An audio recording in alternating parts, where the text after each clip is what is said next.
I'm just waiting for a few people to join. Hello, Charmaine. I'm just trying to get into a place where I'm not going to knock the camera. And hello, Sharon Holden. Or should it be hello? I realise there's quite a few lives going on at the minute, but the good thing is we save them onto the page and you can watch back at a time that is more convenient for you.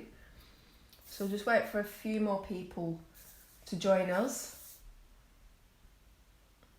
I'm just picking mess off my mat. I haven't cleaned it this morning before I started because I got sidetracked. As you can see, I have been creating, after Beverly's lovely Facebook Live tutorial the other day, I created something along the same lines. I've used Emma Blake stamps, I've used Distress Oxides on the background, I've used my Inktense pencils for the colouring in, and my black and white pen, and I've finished off with some pretty Gets Gritty, Pretty Mindful sentiments. So I am really, really pleased with that. Hi, Arpo. It's nice to see you. So this is the look that we're going to be going for today. This is my rusty heart canvas, but we have gone large. So this is the one that we are going to be doing. So if you tuned in the other day, I can't actually remember what day it was. I know today's Saturday, but that is about as far as I know what days of the week it has been. It's all a bit of a mishmash, and I'm sure everyone else is feeling exactly the same. So we started this the other day and we built our canvas. Once it dried, so I left it to dry for 24 hours, I covered it all in black gesso. It's not perfect, it's not all covered. There's still a few little white gaps here and there. But the paste that I'm using, the Gritty Vintage paste, you don't need to have a perfect coverage of gesso. I realise if other people are crafting along and they're using sprays or whatever they've got to hand paints, they'll want a better coverage. So just because I've been like ultra lazy, I could have gone in, I would have used a really, really small brush just to get in to these bits that I haven't completely covered. But because I'm using the medium that I'm using, I know I don't need to do that.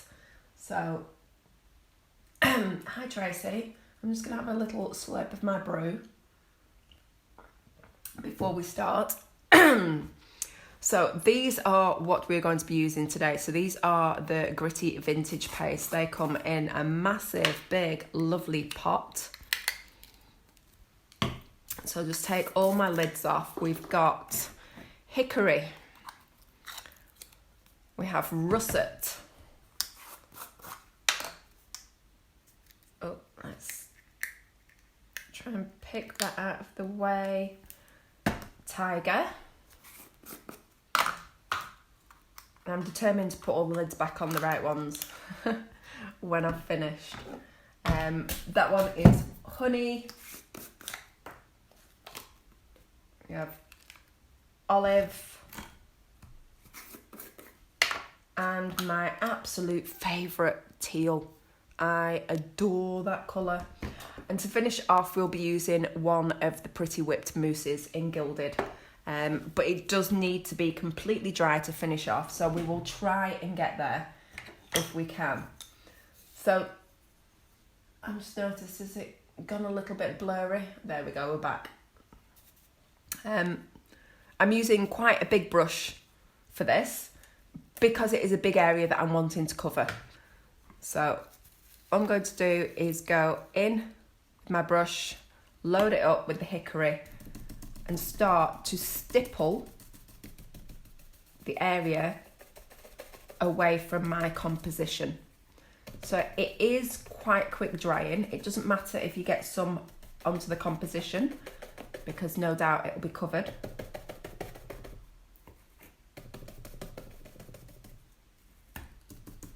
Even this is taking quite a time to do.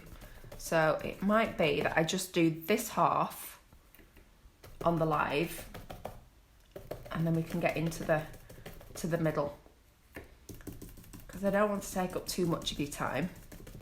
So I'm just stippling. It does give a really, really good coverage. You don't actually need to gesso your canvas to put the gritty vintage paste on. It will stick. I just did.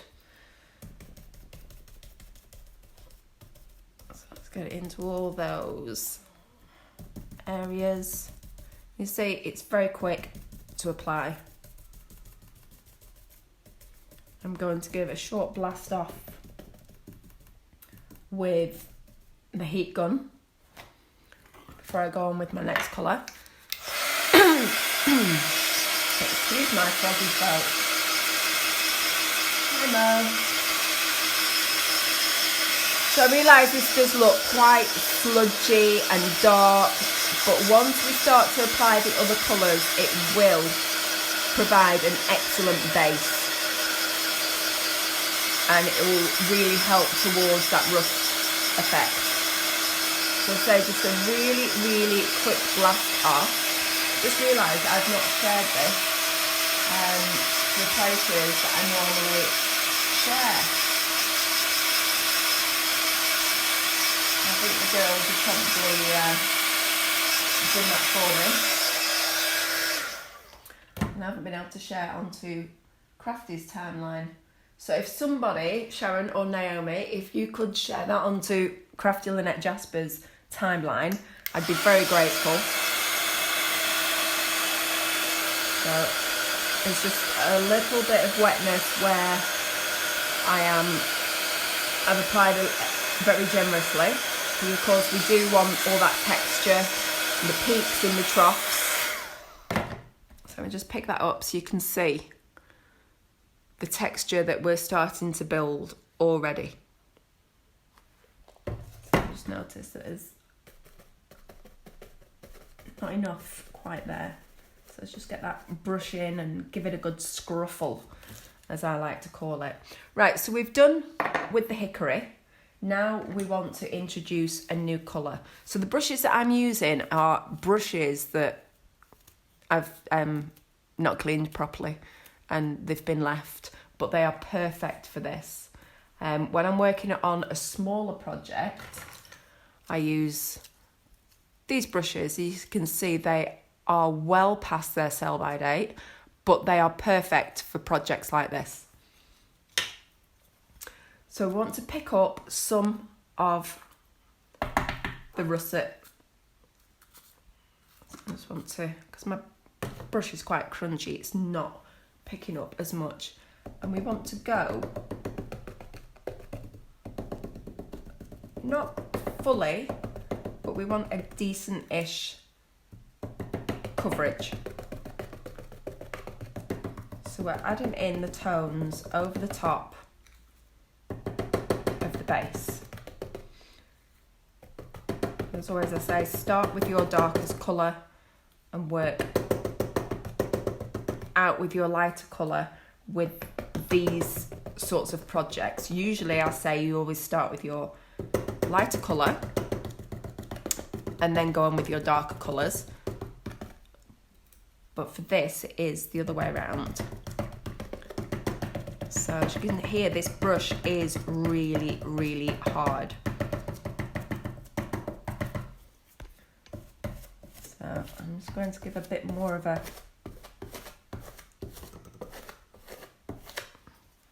Obviously, if your brushes are softer, you're not going to have to squash down as much. Let's get some under there. And you do want a few places where it is a little bit more pronounced. So we want it patchy. We don't want it even. We don't want it looking perfect.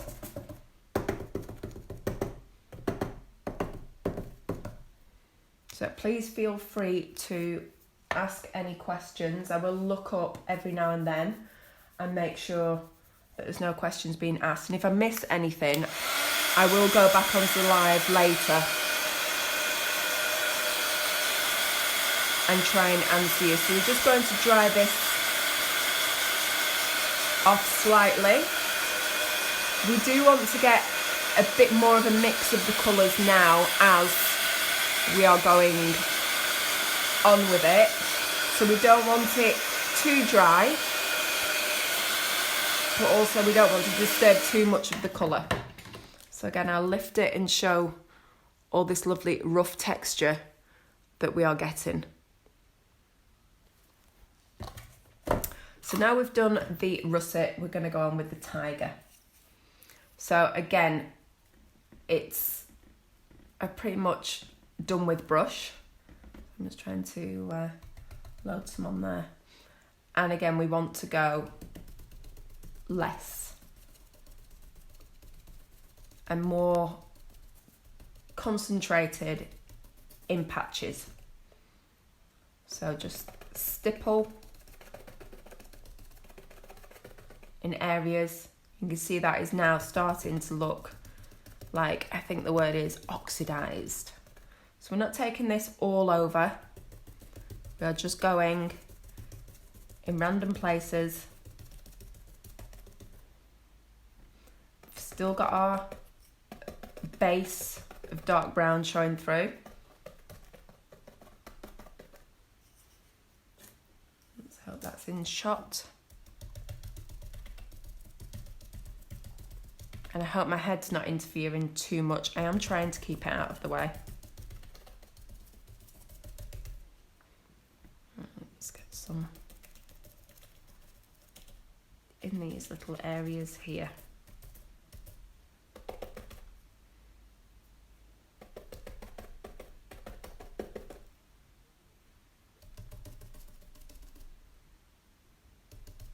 So has anyone been following the tutorials, the Facebook Lives that we've been doing and then creating afterwards? Please let me know.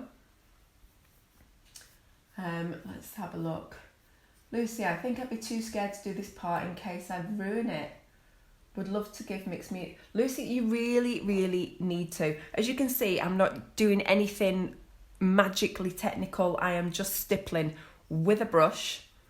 There is absolutely nothing hard, nothing difficult about it. Just get on and have a go. Obviously, don't start with a project this size. Use a little MDF tag or even, cover a tiny little metal embellishment. Do you know what? In fact, I am going to grab a little metal embellishment. Just give me, oops, kicking everything over. Now you know how crowded my craft room is. Let's just grab something and make it rusty really, really quickly. So start off with something like this. And I'm going to get my hands mucky now, but it doesn't matter. That's probably a brush that's far too big. See, I am going straight onto metal. It will cover. So, sorry for the noise as it's picking up. I'm trying not to get too much on my hands. So, we've gone on with our brown. So start with a tiny, tiny little piece like this. Have a go, experiment. You don't need to go full on with a project straight away. So, we'll go on with the russet.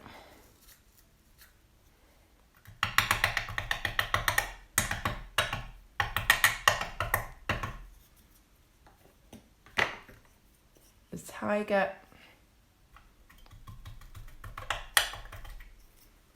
Do need to dry it off a little bit, or else I'm going to pull off the colour of the red.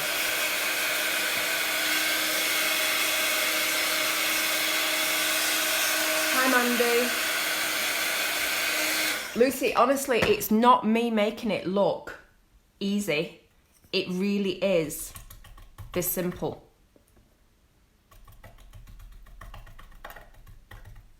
So already we're getting a really, really rusty look on a metal embellishment, and it's exactly the same technique.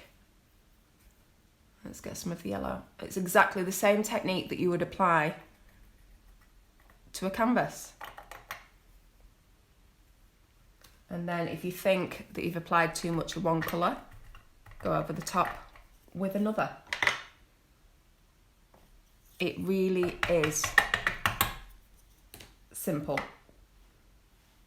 So that is the rusty embellishment that we've just quickly made in a few seconds. So just pop that out of the way. As you've written them down, Morag, and you're going to have a go at the tutorials, please post all your makes on the group when you follow a tutorial or not. We do love to see what you are doing and what you are getting up to. Right, so now let's dry that off a little bit. It's probably dry enough. Make sure I'm in shot.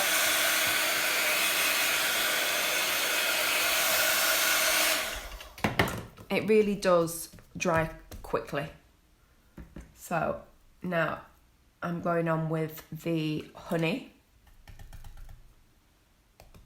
And again, you just want to add a little bit. Just build it up.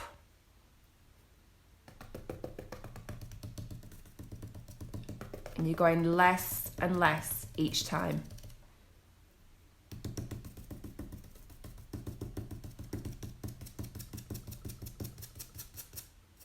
You can do more of a dry brush effect if you want. And if you do get any bits like that where you think, oh, I've just gone a little bit too heavy, pick up the brush of another colour and just go over the top of it and just sort of fade it in. You see, this is a very, very light touch that I am giving. And I'm doing this very quickly. Remember that you are going to take a lot more time, if you wish, to do all these effects. You can step back, you can lift it up, twist it, see where you may need to add something else. I've got quite a big patch of brown there. So I'm going to go over the top with the yellow. Not much, but just enough to lift it. And the yellow I am using a gentler touch, if you will.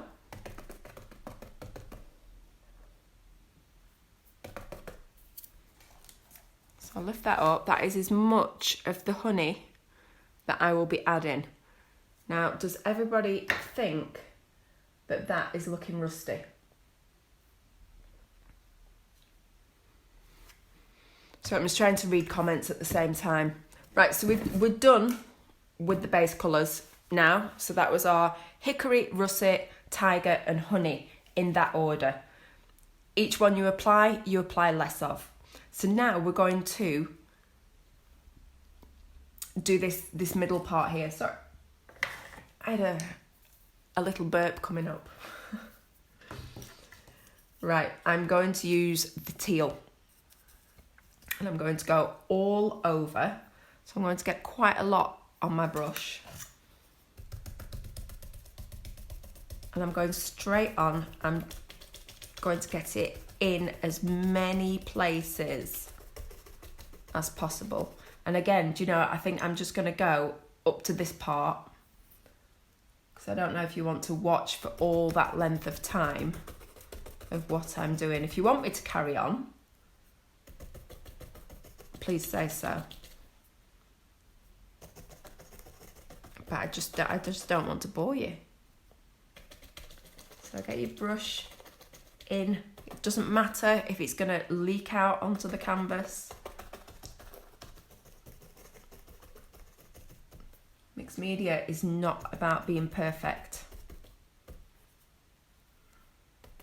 Something Deb likes to remind me of every now and then is something that I once said, which was, why be perfect when you can be a little bit random? And it is something that I like to stick by. I do like to be more random. My ethos is perfectly messy. And I think that is how I like to work. So there is a little bit of perfect in there, but the look I'm going for is perfectly messy. So you're just stippling this into all the areas. This brush isn't as crunchy as the other ones, but it is still what I call a scruffle brush. So you just get in there with your brush and pack it down as far as you can.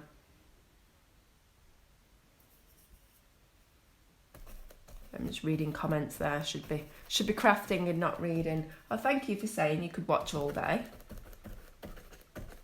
I could craft all day. I'm desperate to do another little Beverly inspired piece.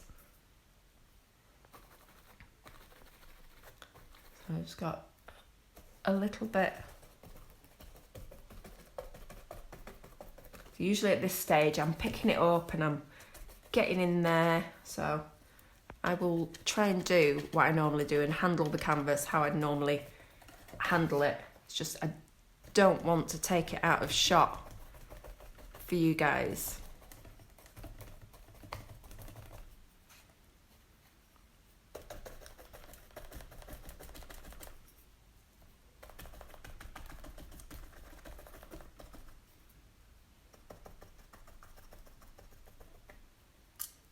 So you can see that beautiful teal colour. I absolutely love it.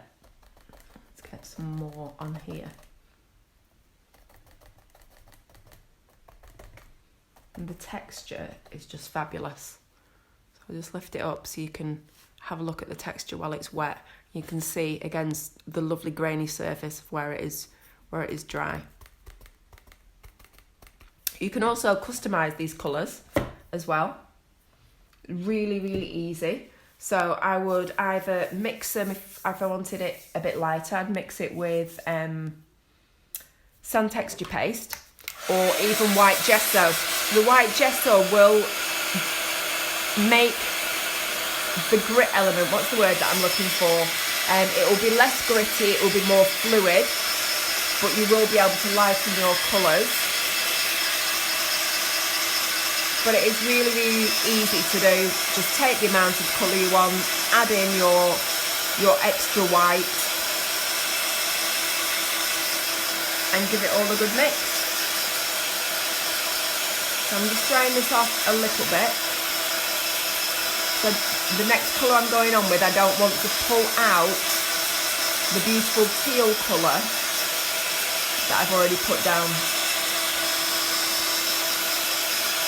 Because this is a little bit more of a dry brush effect that we are going for. So now I'm going to use the olive. So I do want a softer brush bit, so I'll go with this one. And I'm actually going to lay it on my mat and work off there. So yes, we are dry. So you're just picking up a little bit more of the detail with this. So you want to add a little, and then you can go in afterwards and add more if you wish. If you want to pull out even more.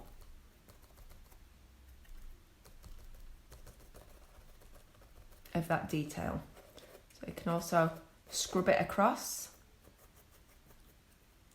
So stipple gently, scrubble it. So is anyone following this and they're using sprays?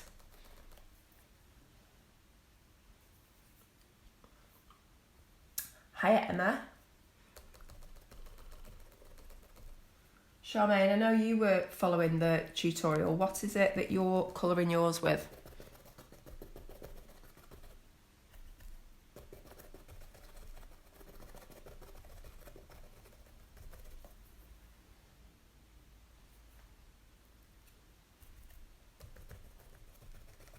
So Let's wait for Charmaine to reply. I'm actually sharing my craft space at the minute with my eldest.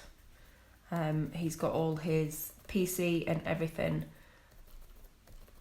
set up at the end. He's taken a full half of my table, so I feel like I'm squashed. I've got another table behind me, but I do feel like I'm a little bit squashed and I haven't got enough room. So I'm just going to take some of this out to the edges. You can see that the detail that we're just picking up there is lovely. Let's get a little bit in there. And I do want to add some of this colour on the outer areas. So while that piece is drying, I will go on with adding some areas up here. So we're getting sort of a patina effect. I do realise that my arm is going across and you probably can't see very well, but we are just adding a tiny, tiny hint of the blue. I especially like to do it on the edges where it looks like it's just the patina's creeping over. So I think I'm going to leave that as just those three areas. Maybe fade that out a little bit. Widen that one a bit. And then I'm going to add a little bit of the green over the top, and really not too much at all. You just want a hint.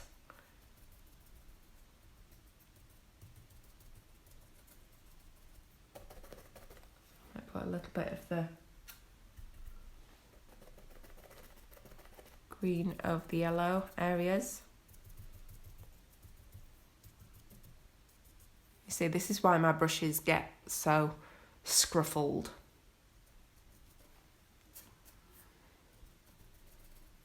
I've added a little bit too much there of the green, so I'm just going to take it back with the blue.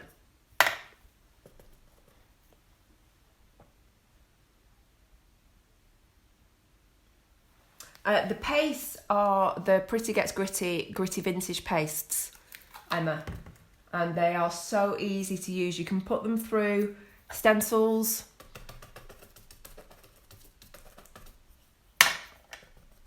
You can use them like this to colour up your canvases. I'm going to add a little bit of yellow over the top of that. See, I've made a little mistake there that I don't particularly like. So I'm just going to add bits and pieces until I'm happy with that area. So just a little bit of this and a little bit of that. There. I am happy with that area.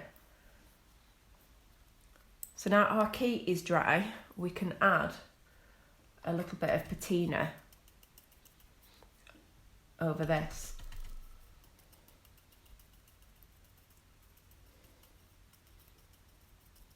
So a little bit of the blue and a little bit of the green. So it looks like we've just dug it out of the garden. Right, let's get this area blasted off and we'll do the finishing touch.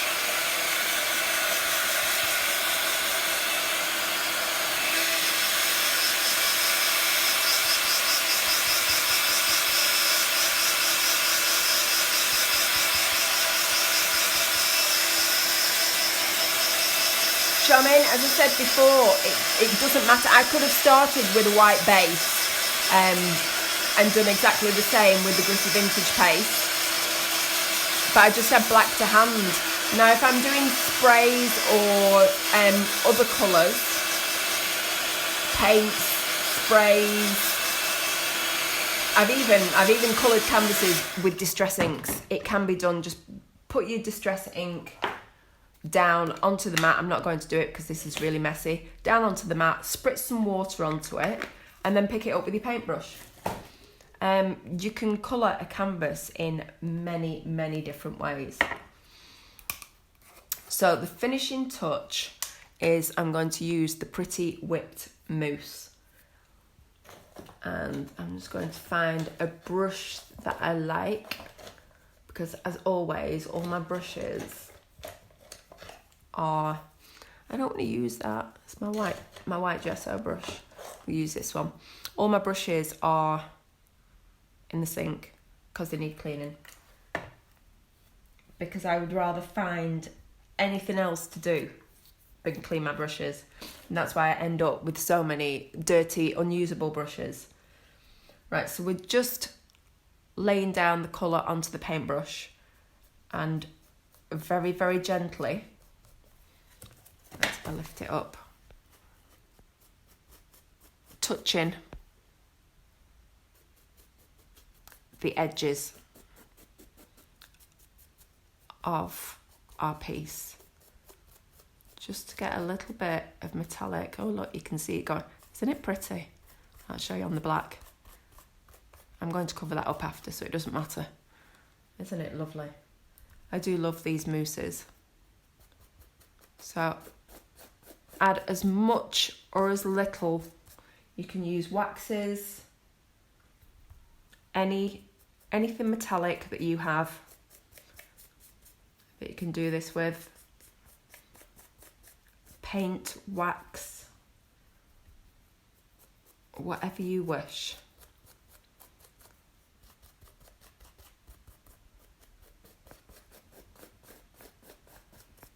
So just add. You can go back in, you can build up the colours, you can introduce another metallic colour if you wish.